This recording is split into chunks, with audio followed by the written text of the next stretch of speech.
But we're going to try and keep this to about an hour for you all. I don't want to take up all your beautiful fall evening tonight. So with that, I think I'll do an official welcome. Welcome and good evening. This is our 2020-2021 Opportunity St. Paul kickoff event. It looks a little different. Normally we're at Gloria Day, celebrating with a lovely meal and being able to greet each other in person. But dang it, COVID, we're still on Zoom, and that's okay. But we're excited to share with all of you. Welcome to new OSP possible volunteers and returning OSP volunteers. We have COVID-safe volunteer opportunities for you to share tonight. That's what's important for us to share with you. Our partners will be sharing tonight. We will hear from one of the St. Paul councilwomen, Rebecca Naker. So we have a lot jammed packed into this hour, and we're excited to share it with you. Like I said earlier, if you missed it, we are utilizing the chat box for questions. And if we don't get to your specific question, I will make sure we follow up. We always save our chat questions, and we make sure we follow up with everyone. And also, if you're interested in joining Opportunity St. Paul and becoming one of our volunteers through one of our programs, you'll receive an exit ticket tomorrow via email with the email you registered for, and you can indicate that on that exit ticket. And we're excited that we have the ability to continue with Opportunity St. Paul during the COVID pivot. And so we are excited for you to be with us tonight. So it is my pleasure and honor to introduce Interfaith Action's Executive Director, Randy Roth, to take it from here. Thank you so much, Sarah. And my first honor is to introduce St. Paul's Ward 2 City Council person, Rebecca Naker, and to do a very brief introduction of Rebecca. There's so much I could say, but I love the quote she has introducing herself on her website. I am a proud resident of St. Paul's West Side, a community builder, an incurable optimist, a wife and a mom. I like to, and I can vouch for these things, I like to work hard, wake up early, think deeply about policy issues, to see all sides of a problem, to listen, and to get things done. And Rebecca is here to welcome us into this year's work at Opportunity St. Paul. Thanks so much for being with us. Thank you so much, Randy. And I think I should probably update my website to add that I really, really love Opportunity St. Paul. I am so thrilled to be with you all tonight. I was thinking about how, as Sarah said, we're normally in person, and I just hope that my enthusiasm for this program comes across through the airwaves or the telewaves or whatever the heck the internet is on these days, fiber, so that you can feel how much I love this program and how grateful I am to all of you new and returning volunteers for being part of it. You know, we always talk about how at the city we cannot do this work alone. We know we need partners, and we say that all the time, but I don't think we have ever realized exactly what that means until 2020.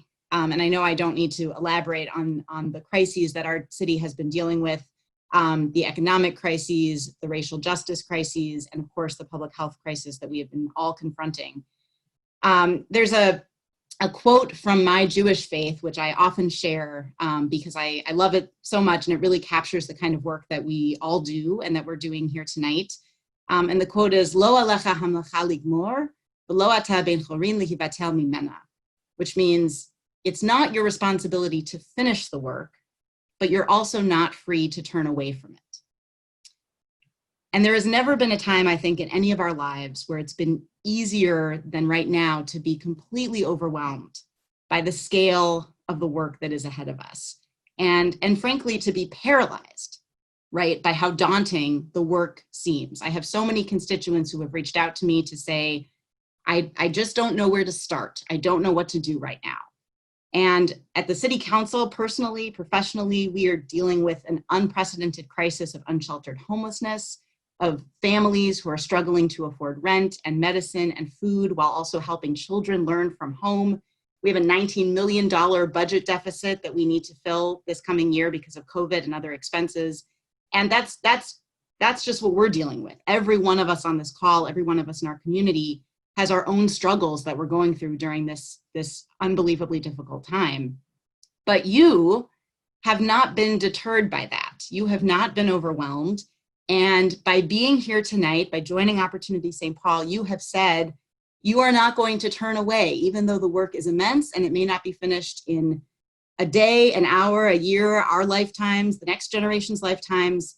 You are going to do your part to make the world that much better.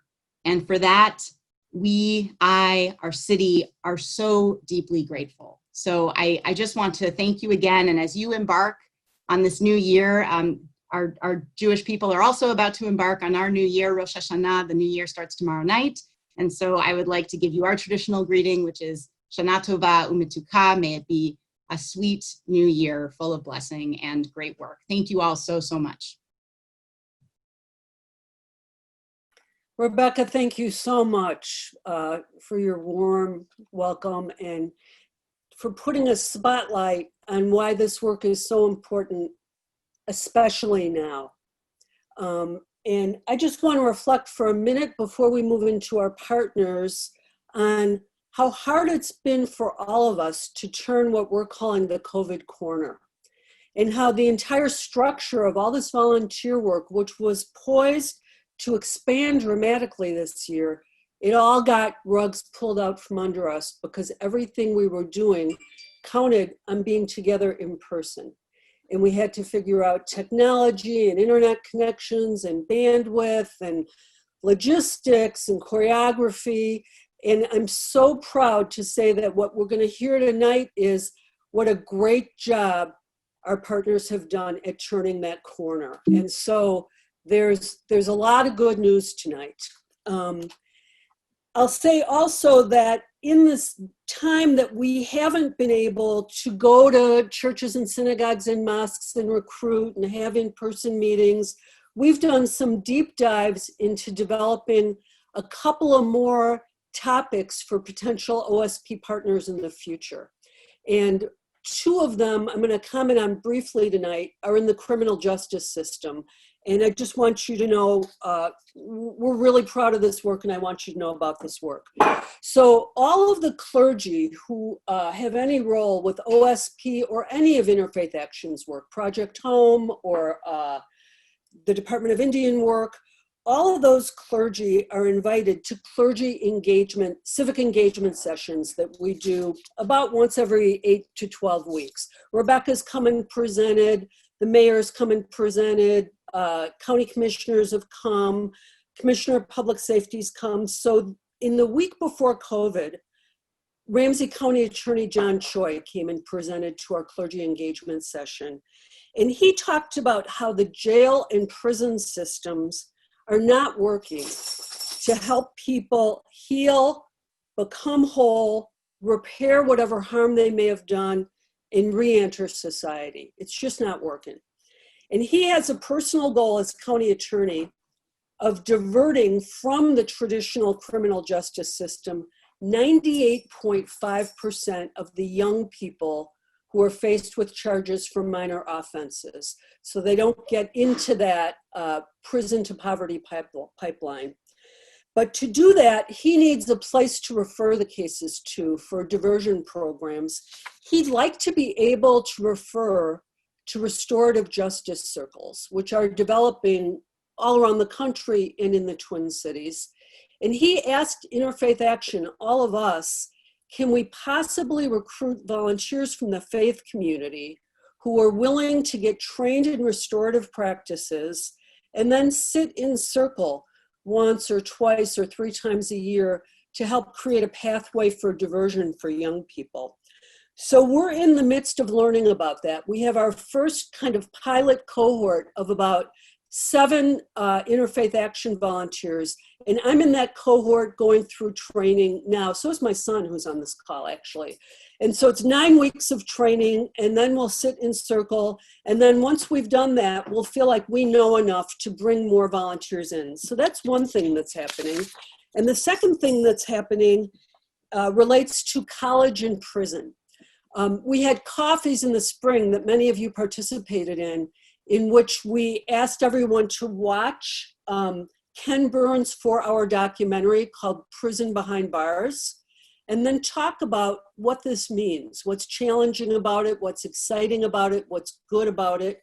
And the reason we did that is because Governor Walz has brought to Minnesota as an assistant commissioner of corrections the gentleman who started the Barred Prison Initiative, the subject of the Ken Burns film, and then started college and prison programs in 8 other states.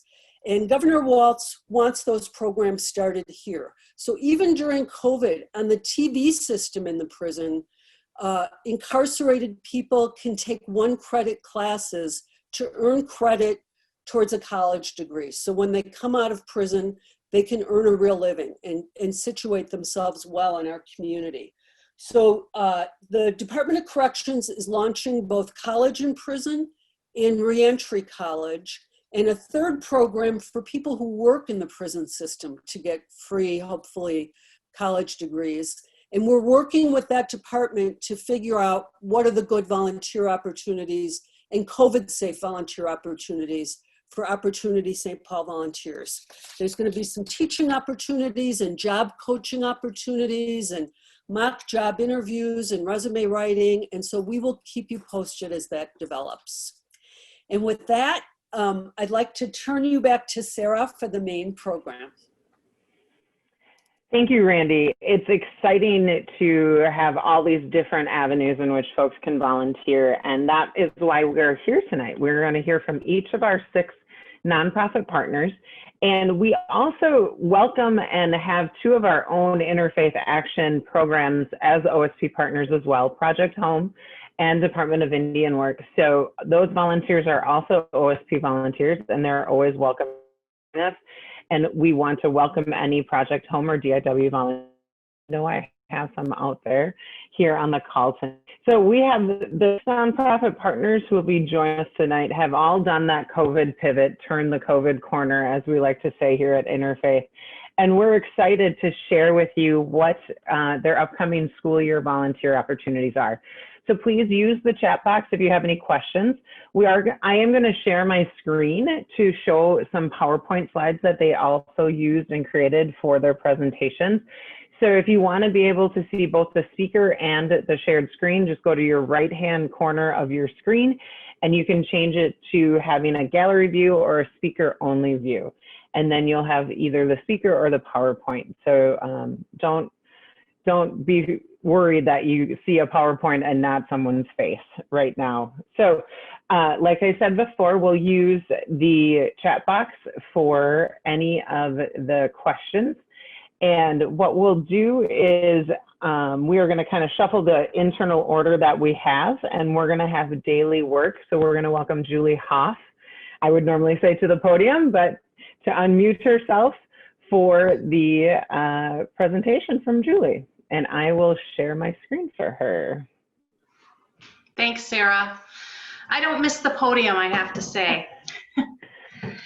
Oh, just a second. Now I have to alter my whole deal here because it looks different. Sorry. It's okay, Julie. All right, now I got it back. Thank you. So hi, everyone. As Sarah said, my name is Julie Hoff, and I'm the Executive Director of Daily Work. And I just want to start by saying thank you so much for being here tonight, and thank you so much for caring about our community and for being willing to put your words into action through volunteering. We are also grateful at Daily Work to be a part of such an amazing group of people. I'm going to start with a quote. Franklin Delano Roosevelt once said, "If civilization is to survive, we must cultivate the science of human relationships, the ability of all peoples, of all kinds, to live together in the same world at peace." As you may have read in the partner booklet, Daily Work provides one-to-one employment services. And employment services are all the things you might guess, things like writing resumes and cover letters, preparing people for interviews, identifying good jobs and making applications, and finding resources to address any barriers that are getting in the way of work. So barriers that Daily Work helps people address are things related to basic needs, transportation, identification, immigration, legal issues, anything making it harder for job seekers to find a job, keep it, and move up the employment ladder. So what's not in the partner booklet is this: the success of this work is rooted in building authentic relationships and mutual regard that transcends race, culture, age, socioeconomic status, and more. And like Franklin Delano Roosevelt, we believe that cultivating these relationships is critical to solving the root causes of poverty, creating equity in employment, and building a community where everyone can participate and thrive. The work we do at Daily Work is demanding and it's complex, and no 2 days are alike. Vince DiGiorno, one of our Opportunity St. Paul volunteers and an architect by profession, calls his role at Daily Work the hardest work I do all week. But every volunteer will also tell you that the skills they're gaining and learning about other cultures and different life experiences and building those meaningful relationships and feeling the joy of just being a trusted partner in someone's life and employment journey far outweighs the demands. So I'm going to share a couple of facts about Daily Work. I'm going to let you read most of them, but I just want to point out that we serve 200 to 250 people a year with nearly 2,000 individual service appointments. That's mostly carried out by volunteers and interns. We have 6 social work interns right now, 6 Opportunity St. Paul volunteers, and 6 other volunteers doing a variety of things, all contributing more than 120 hours a week to Daily Work. We have just 3 paid staff members that total just 2 full-time equivalents, or about 80 hours a week. And we do all this on a budget of about $201,000. Of course, the rest of the year has to go well for that 201 to work out, but we're hopeful. Right now, we're seeking volunteers in a variety of areas. With just 2 of us doing all the office work, there's plenty of ways to help out. Specifically, we're seeking volunteers for our board of directors to serve on our committees and to help out in the office, not really in the office, but remotely. And we'll probably be ready to add case management volunteers sometime next year. The case management volunteers are the people who work directly with job seekers. So if that interests you, let us know and we'll keep you informed. Or if you have a special skill set or a suggestion for us, let us know. We're always eager for new ideas. Stuart Kaufman, who just joined us in July, said the thing that he likes most about Daily Work so far is the relationship building and just how welcome he feels at Daily Work. And really, that's about the best compliment that we could receive, because that's what we strive to do with our job seekers and with all of our volunteers, is really create authentic, transparent relationships where everyone feels welcome and accepted for who they are. So if you want to make a difference with a small but mighty group and build meaningful relationships with diverse people, give us a call. We'd love to talk about how to put your skills and passion to work. And thanks again for being here tonight and for your contributions to building an equitable and thriving community for everyone.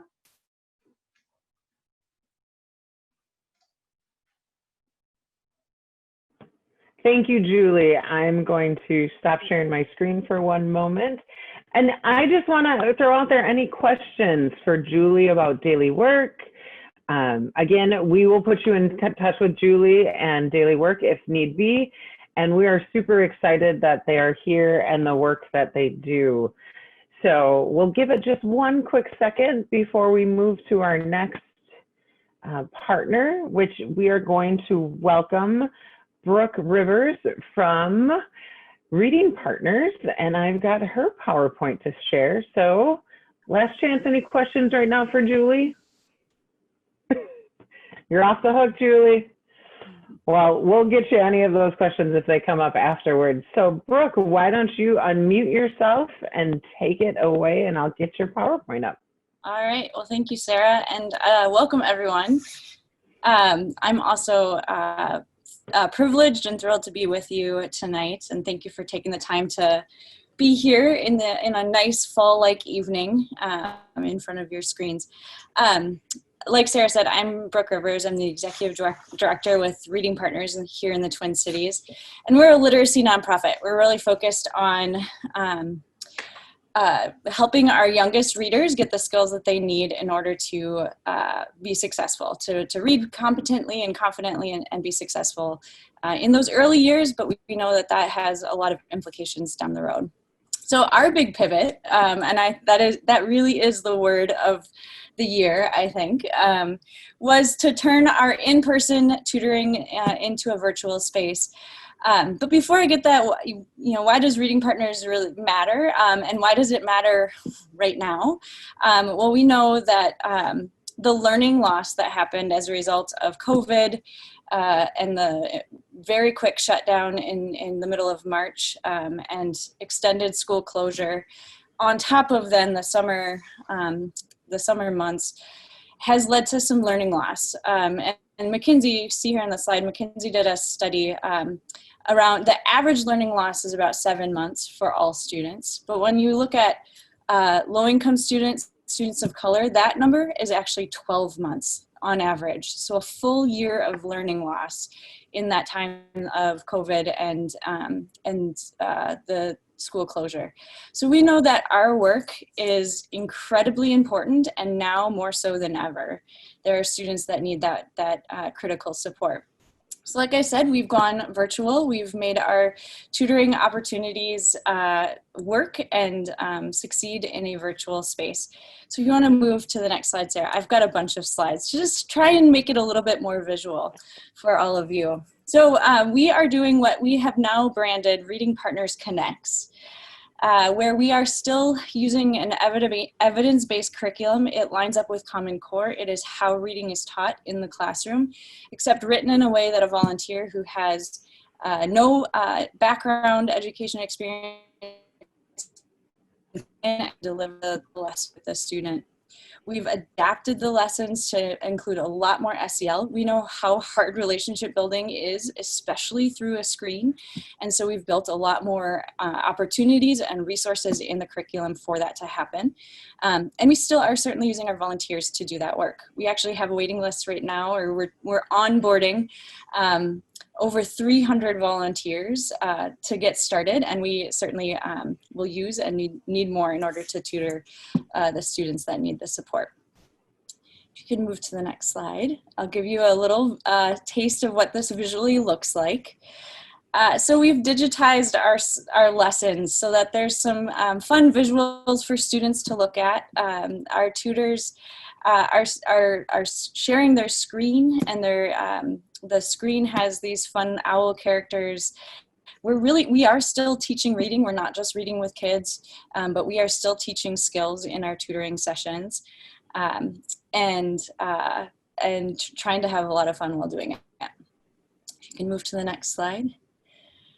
This is our lesson plan. So for any of you who have tutored with us, and I do see many familiar names and faces on this call, this will look familiar. We've created lesson plans to accompany every single session, and it looks like what you will have seen. It is scripted out, but we've added some additional keys there. You'll see in orange those click, so it's helping you guide you through what you need to do so that the screen is showing what you are then talking about to the student. So again, really trying to walk a volunteer and a tutor through the process of this session with each student. Finally, we have embedded books right into the lesson. So one of our strategies and philosophies is that the skill needs to be applied into the real world, into a text. And so we've tied books that are part of the skill in the lesson that you're teaching with the student, that you then interact with that book with the student. We've got some code words here, I'm realizing. So SRAL, student read aloud, and TRAL is tutor read aloud. So there's an element of still students hearing good text being read out loud to them, where they can kind of warm those brains up.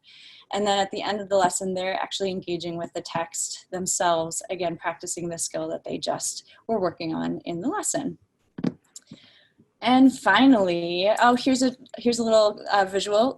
So I wanted to pause on this page and just share a little bit of a story about my experience tutoring. We piloted this program this summer, and I had the pleasure and opportunity to be a tutor with a student. And I will say my student has now started 3rd grade. She was reading at about a 1st grade, maybe middle of 1st grade level. So definitely needed support and some help. I would say she was a reluctant reader. We could have wonderful conversations about everything until it was time to start reading. And then her avoidance tactics were in full force. She wanted to not do the work. And so I really had to navigate how much to push and how much to pull back. And I would say that that is really something we are encouraging our volunteers. This is going to take some time to get used to. It's going to take a little bit of adjusting and feeling it out. But the story is a happy ending. With persistence and patience, I was able to have a breakthrough moment with my student. Our program was about 5 weeks long, and in that final week, I was reading my read aloud book was about the first American woman in space. I just paused and said, "Well, what do you want to be when you grow up?" And she thought about it. She's like, "Well, a doctor or a veterinarian or something along those lines." And I said, "Well, that's great. And I think that that is absolutely something that you can do. And that's why reading is so important. That's why I want you to be a strong reader, why I want you to get the skills, because I want you to have those opportunities. And I believe that you can be whatever you want to do. But it does start with having the reading skills so that you can have those opportunities." And it was a light switch moment for her where she realized I wasn't trying to catch her in something bad or trying to kind of nitpick and find all the things that she was doing wrong, but I was really on her team and we were working together for this. And she was like, "Okay, let's dive into the lesson." I had a fantastic lesson, and the next day we picked right up where we left off. I would hope that should we have been able to continue, it would have just continued to snowball and build off of that. We do meet with our students through Google Meet or Zoom, so you can still have that visual of the student. And we have built our own a platform that houses then tutor notes and all the ways that we're collecting data from those sessions for the students. And then finally, you're probably all wondering, oh, there's 2 more slides. I forget. This is our footprint this year. You can see we're in some schools in St. Paul and then down in South Minneapolis and in North Minneapolis. So a fairly wide footprint here. And then finally, Sarah, the last slide. This is what it takes to volunteer. So we know that schools are figuring a lot out. We know also that we want to be a partner to our schools. We do not want to be a bother, but we really want to walk alongside our schools and our students and our families. And so for these first couple of months, we anticipate starting tutoring with returning tutors in October with our school partners. And for any new folks coming into Reading Partners as a brand new tutor, we're holding off on onboarding those new tutors until November. And when we feel like we'll have a little bit more of a rhythm with the schools and a better sense on how we can get students enrolled and in the door. We do require 2 2-hour trainings, so there is 4 hours of trainings before getting involved in a tutoring session.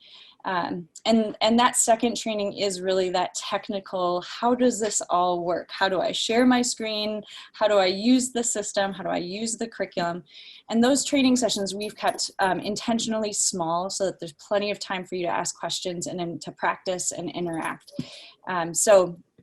For any new folks right now, we are not doing any onboarding, but we'd love to hear your interest. And for those that have tutored with us in the past, you should, I've got a little friend here saying goodnight, I think. For any of you who have tutored with us in the past, you can be in touch with us and we will, we will get you signed up for an orientation. So. This is what it's like working from home. It is, Brooke. No worries. What a cutie, though. We love that. So I want to, again, take a moment to leave a little time if there's any questions about Reading Partners. Reading Partners is one of our partners that a lot of folks volunteer with, and they have a great capacity. And as we probably all know, if you have kids in school, it's taking just a little bit longer to get things going. I know my neighborhood kids just started this week with in-person and hybrid. So we'll get volunteers in and ready to go as soon as we can. So Brooke, thank you so much. I'm going to chat real quick here. Oh, it's quiet, so that's good. So thank you, Brooke. The next nonprofit partner we are going to welcome is Neighborhood House. And for those of you who have been with us for a while, Neighborhood House has a little staffing transition, and we would like to welcome their new volunteer engagement specialist, Ra, and I believe John is going to also maybe share time with Ra to share a little bit about Neighborhood House and what they're working on for OA volunteers. So go ahead, Ra. Thank you, Sarah.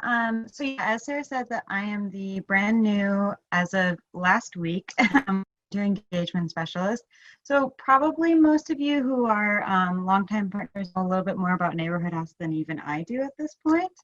But I'm excited to get started. I'm excited to be a part of Opportunity St. Paul. And, we have John Ashby, who's the adult education manager, program manager, and he's here and he'll be able to talk a little bit about kind of ongoing volunteer opportunities where, we're really, with the start of the school year, things are really in flux. And so hopefully kind of moving forward, we'll have a little bit more opportunities. But I'm going to let John speak now. Hi, I'm John Ashby. I'm the adult education manager at Neighborhood House. So we've been basically doing online classes since March, and with the beginning of the new school year, we've been trying to ramp up some new classes.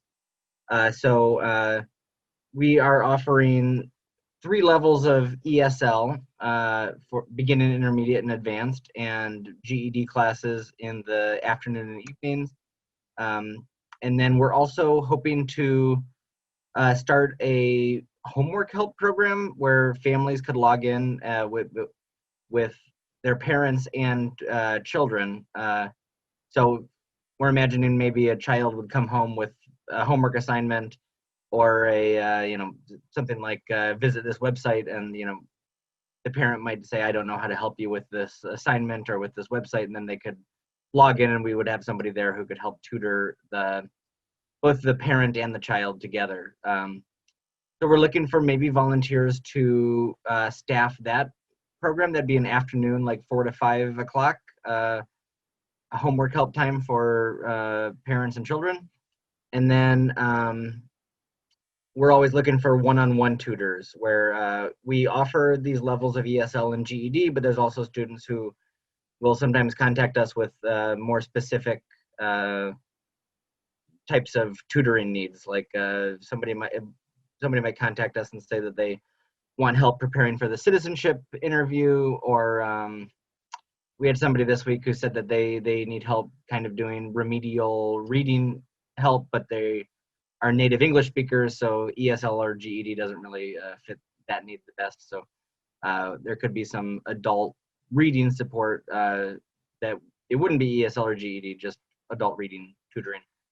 So yeah, that's the main things we're looking for. We also have a youth literacy program. We have one staff member who goes into the mostly the elementary and high schools around the west side of St. Paul and help students who are reading below the grade level, and she does tutoring for them. And she's, as the school year is getting started, finding that there's a bigger demand than she can manage. So we're also maybe looking for some volunteers who could do youth reading tutoring too. And then, of course, once we're back to normal, I don't know. Back to normal is pretty far off, but once we're back to having some in-person classes, we've always had volunteers who do in-person one-on-one tutoring, and we have some classes that are entirely taught by volunteers. We don't have any of that right now remotely. We could if things start to expand, but when we have in-person classes, some of our classes are led by volunteers who plan the lesson. And there might be somewhere we're kind of expecting that with unemployment being pretty high, that we are going to be getting a lot of people contacting us for class who want help with their English, or help with a resume, or help preparing for job interviews and things like that. Awesome, John. That's great. Thank you for sharing all of those great things. Yeah, thanks. Yeah, and we love having everyone from Neighborhood House here today with us. Ra, anything else you want to share? I mean, just like thank you so much for having me today, and I'm super excited to kind of move forward and really be a part of Opportunity St. Paul. Awesome, awesome. We're glad you are with us, and we're glad to have Neighborhood House with us as well as another partner for this year. So thank you both. We're going to go back to more younger kids, and what we're going to hear who we're going to hear from is Chris Flippo from Eastside Learning Center. So Chris, you can unmute yourself, and I will get your PowerPoint up. Hi, everybody. I'm glad to see you today. Our nonprofit provides one-on-one literacy mentoring. Sorry about that. August suddenly decided to bark. Bella, come here. And for our program, ESLC, I need to get my notes up. And I had them. But now I'm on the whole screen. I'm not very good at this technology stuff I'm learning in terms of talking to people. But your role with the children is to meet with them. This year, it will all be virtual. We're using Google Meets, and you won't have to figure that out on your own. We have people who will help you one-on-one with training. So you'll have a group training, and you'll have about an hour to work with a staff member and a partner to learn the platform and how to navigate it. We are also providing some module training online and 4 hours of live training for each of our tutors to understand the materials and how to work through them. When you work as a tutor, you will not be alone. You'll have another adult or partner on the call. One will be a minder for the session, and one will be the tutor. Or you can trade off. So one of the nice things is you could do it with a friend. In order to tutor with us, you have to go through some background checks. We walk you through that process, and some of it is available digitally. And if you decide to do an AmeriCorps position, then you would have to have a fingerprint background check. And we have a student I just wanted to tell you about, because the most important thing is not us, but it's the children that you get to develop a relationship with. Before Mai started, she did not know any of her letters. She knew a couple of the sounds, and she had limited English. After 3 weeks in literacy tutoring, she learned all 26 uppercase letters and 25 lowercase letters.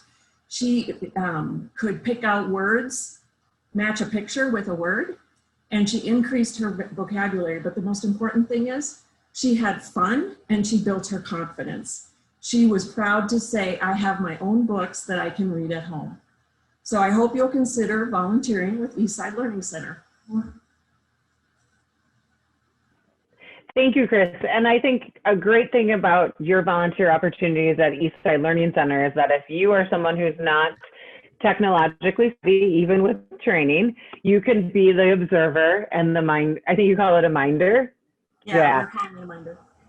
And it would also be something in which if you and someone else from your neighborhood, from your church, your house of worship would want to partner together, do it together and support each other through this, it would be a great volunteer opportunity. It's hard to navigate all of this technology. Even with training, we get onto the platform and might get a little flustered and want to show that flustered part of you, but that's what happens, and it's all good, and here to support each other. So thank you. I know Eastside Learning Center makes a huge difference, and you also work with the AARP, is it Opportunity Corps?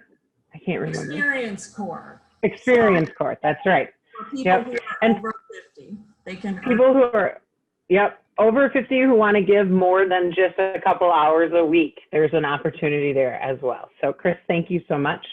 We're going to move on to our next partner, and that would be Common Bond Communities. So Janice, would you like to unmute yourself, and I will share my screen one more time. Great. Well, hi, everybody. I'm Janice Haynes. I'm the interim volunteer manager at Common Bond Communities. I've been working at Common Bond for 4 years and have worked with the students directly, so I know exactly what is needed for the, for what we, for the study buddies is what I'm going to talk to you about today. So we have volunteer opportunities for one-on-one mentoring virtually with the study buddies group. And that is where you meet with your buddy every week at the same time, typically between 4 and 6:30 p.m. on a Monday, Tuesday, Wednesday, or Thursday. And you would work on lesson plans that are already prepared for you, and also social and emotional skills that are prepared for you on Zoom platform. And this would be a great time to be able to build a relationship with someone. And it doesn't just have to be a year. It can go on. And we have volunteers from Interfaith that are fabulous that have been with us for like years and years. So we really enjoy your organization and what you do. And if you're interested, you can give me an email, and then it actually starts September 28th. Everything's going quick here. Oh, and here's a student choosing a book, and then writing, that's like a social and emotional skills that they're working on there with writing about how they feel inside of their head there. And Janice, can you guys do a little training as well? Can you talk just a little bit about the training that you offer for your volunteers? We have a new volunteer training, and then we also offer training on how to use the Zoom platform too. Like I said, we can teach technology. We've all become Zoom masters here a little bit during this time as well. So training is always provided by all of our partners. And I want to thank Janice for stepping in as our longtime volunteer specialist. Arbor moved on, so it's fun to get to know Janice. And she shared these great pictures of the kids, and I know our board president, or the head of our Interfaith Action Board, Bill Brady, is on the call, and he has been a Common Bond volunteer since the beginning, and he loves it, and he shares that all the time with how much he loves it. So another great partner to work with Common Bond. And I'm sorry, I didn't give a chance for anyone to ask questions of Chris in the chat box, and I'm going to just take one moment and say, anyone questions for Eastside Learning Center or Common Bond? Is Study Buddies a reading only or any subject? Was asked. Janice. Yes, the one-on-one mentoring is reading only. One-on-one, so you'll work on a book that's chosen for you, and then like comprehension and other things that go with it. We do also have a homework center, but at this point, we don't need volunteers for that. So it is only for the one-on-one mentoring. Yeah, awesome. Thank you for the question, Lisa. And that's the same with Eastside Learning Center. It's reading literacy. Really, the in-person homework centers from the library and other partners right now just are not happening, just because it's an in-person situation. So hopefully we get COVID under control, and we can get back together. That's what I want to do. So our last partner for this evening is I'm going to share my screen one more time. Thanks for being flexible with all the screen sharing and stuff. You can get it. St. Paul Public Library is their Reading Together coordinator and volunteer coordinator could not be with us tonight, but all of their information's in that OSP partner booklet that you received via email with the Zoom link. We have two programs that we normally work with at the library. The first one is the Homework Help Center. And like I said, those are still closed at the library. So we're working with GAO with finding some volunteers for Reading Together, and they've gone virtual. And so Reading Together is another reading literacy piece where young people will come onto on a virtual platform like that as well to read with an adult and do some reading reading work and learn how to, you know, read a little bit better. Sorry, I'm not good at describing it as I don't know enough about it, but that information's in your partner booklet as well. And I'm going to just, we got everyone through. I'm watching the time, we're getting close. Great question. Can my high school and middle school volunteer together with me? It all depends on the partner. I know the Reading Partners is 14 years of age and older. Eastside Learning Center can be a little younger, 13. And then I know that Neighborhood House and Daily Work, we need you to be an adult because you are working with adults and having a work background. So, you know, that kind of answers the question there. We do have some opportunities where younger folks can volunteer with us. So thank you for that question. So one part of Opportunity St. Paul is the volunteering, but the other part is our learning community events. And we were meeting 6 times a year in the past, pre-COVID, in person to do learning together. And so this, our COVID pivot and our COVID turn on learning events is that we're doing them monthly. And our theme for this year is racial justice and racial equality. And we kicked off our kind of learning events in July with Dr. Uhuru Williams, who did a presentation on the 6 degrees of segregation. And that link is on our website if you would like to watch that webinar. It was well received, and we're working with Dr. Williams to come back and do more with us. He is a member of our board at Interfaith and is also part of the new Racial Justice Institute at St. Thomas. Our next event is actually next Thursday, and we're welcoming the Executive Director of the YWCA of St. Paul, Gay Adams Massey, and Dina Zublake. I worked on her name all day, and she's the program director there at the YWCA.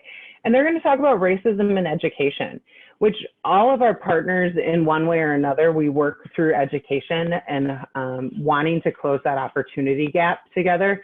And so when I talked with Gay and Dina today, we talked about wanting to know more about the history of education and racism in St. Paul and the history of racism in education in general. So they'll be presenting on that next week. And there will be an invitation emailed out to everyone. We'll email it out to you as well as interested folks to join us. You don't have to be an Opportunity St. Paul volunteer to join us for our education events. We're opening it up to everyone who would like to join us. We spend the last half hour of these events doing an interfaith text study. That's curated by Earl Schwartz of Hamline University, and we're welcoming Mark Bergson, who is a professor at Hamline University in the religion department this week, or next week, this month, I should say. And he will be using some texts from Eastern religions, so that'll be interesting as well. And folks, like I said, everyone's welcome to learning community events. We'll be having them monthly, again on Zoom. So please feel free to invite your friends and neighbors and anyone else in your community who'd like to join. We really have hit a lot of information tonight. I put in the chat that we sent a PDF partner booklet to everyone. If you have any questions, feel free to reach out to myself. I can get you in touch with all of our nonprofit partners if you'd like to volunteer. Again, last call for any questions. I'm just gonna, every time I kind of throw it out there, we get 1 or 2 questions, so I wanna make sure.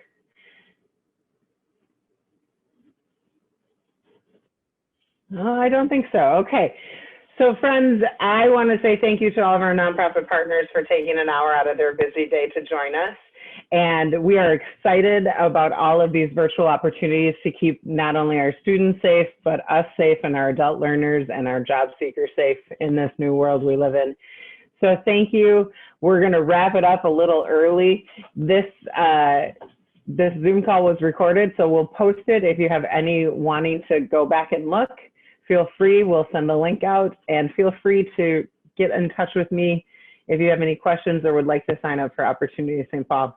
Folks, have a wonderful evening. Enjoy the fall air, and we will hopefully see you next week at our learning community event. Have a good night.